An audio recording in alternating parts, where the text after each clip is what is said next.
We're back. Let's get a couple calls in here. See where we are. Corey in Queens. Go ahead, Corey. What's up?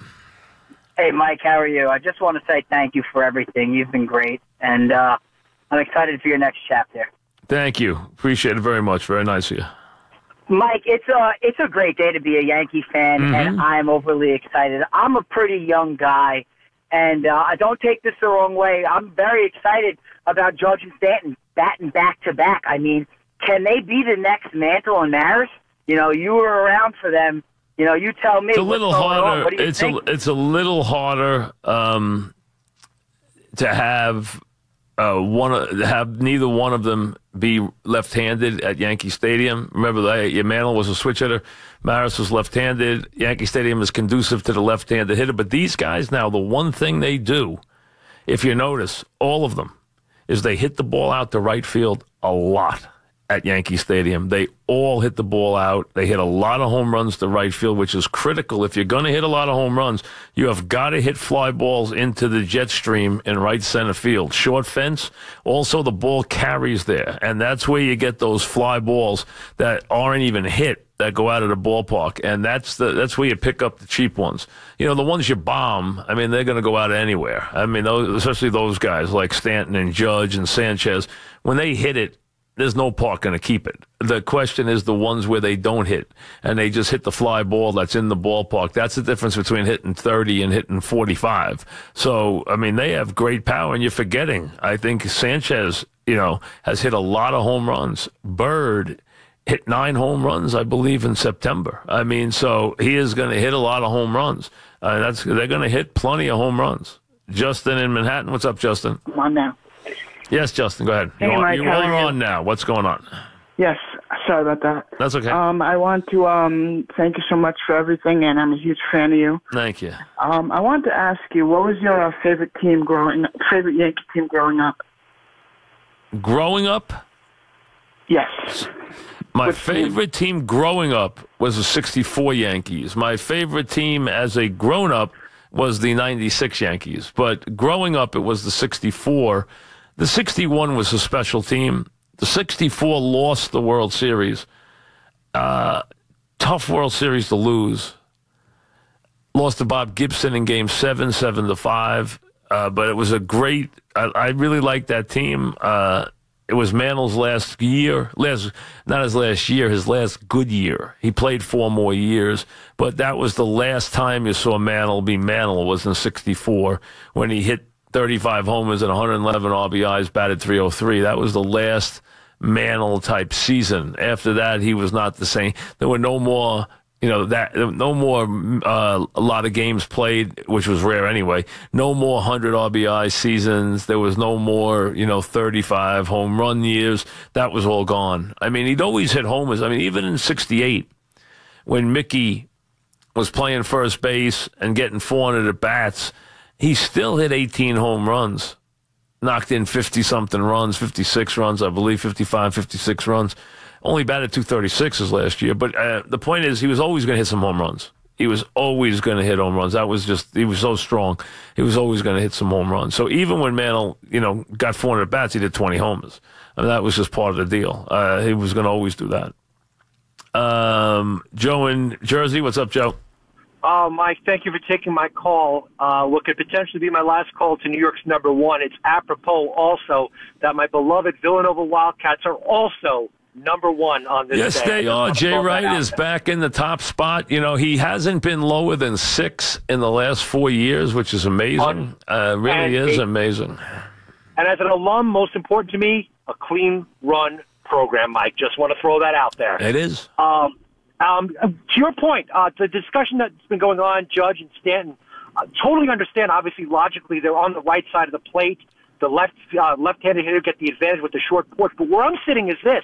The fact that they're right-handers, in my opinion, reduces the fact that they're constantly going to be aiming at that porch.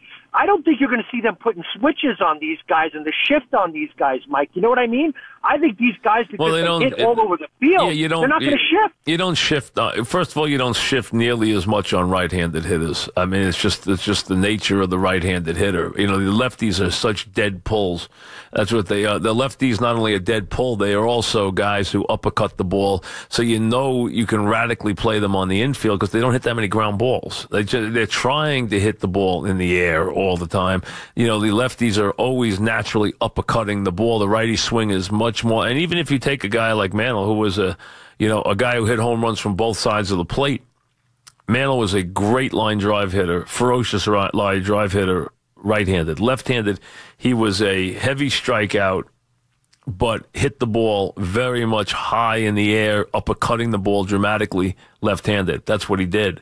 So he was trying to hit the ball, everything out of the park left-handed. Right-handed, he was much more of a regular hitter. He'd have years. Mantle had years when he batted 400 right-handed for the season. And, you know, he actually thought about, later in his career, thought about batting right-handed. He had made the pledge to his father about always switch hitting. Never did it. But actually told me once that he was thinking about it because he said he was so much a better hitter right-handed, he thought he could hit 350 right-handed all the time. He really felt that. He thought he was that good a hitter right-handed. But firstly, don't get up that many times. Secondly, he would always been a switch hitter, so he continued to do it. Ira in Staten Island, what's up, Ira? Hey, Mike, what's happening? What's happening? I tell you, that Denver place just doesn't treat the Jets well. Oh, yeah. You know, that. First of all, let me tell you something. I have always felt, that's why I'm very skittish of that. I was very worried about that game yesterday. I have always felt it's about as hard a place to play as there is in the league. It's always been that way. Plus, you know, I've been to some of the games you've been to. I mean, The Jets have had nasty times out there, as we know, including the AFC title game, which we'll never forget. So, with a 10-0 lead and lose at 23-10. But it's just been a bad place. It's a tough place to play. It just is.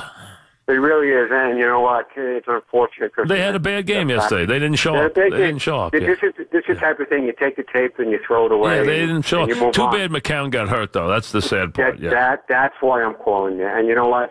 Going forward, whoever the Jets do, and if they do draft a quarterback, and I think they will, they should only turn out to be half as good as Eli Manning. I've been listening to interviews ever since you've had him.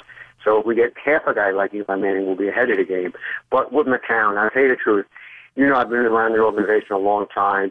I remember when Curtis went down and he couldn't make it back, and Chad was ripping up his shoulders, and Quebec with the concussions.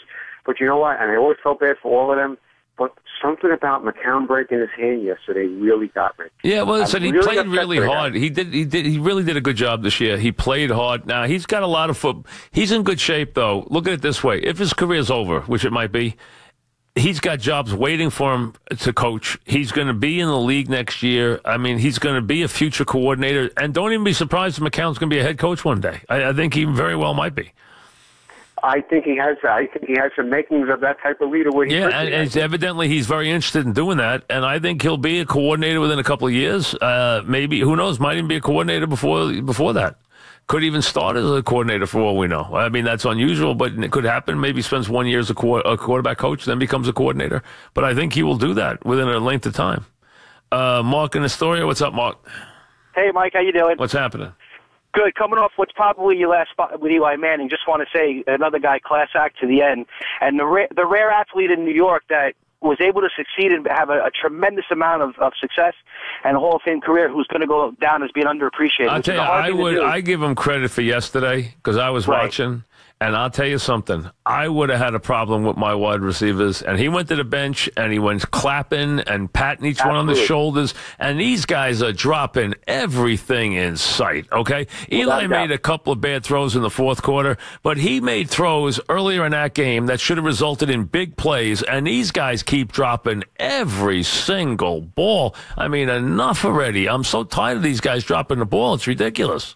Absolutely. If he wants to follow his brother out west as a Bronco fan, I'd say we paved the way for him to follow in Peyton's footsteps. I don't know if that'll happen, if he goes to Jacksonville or wherever he goes. I'm not sure. But I actually think that his time here is done. I really believe that. I think that's the best thing for him and for everybody.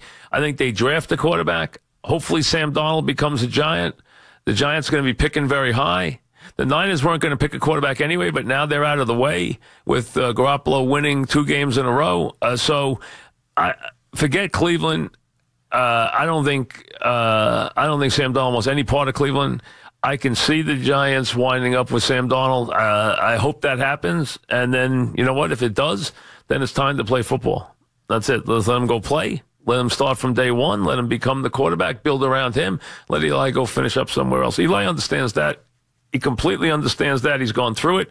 Kurt wanted to get out of his way for him. He can get out of his way for somebody else. Now, we want to let you be part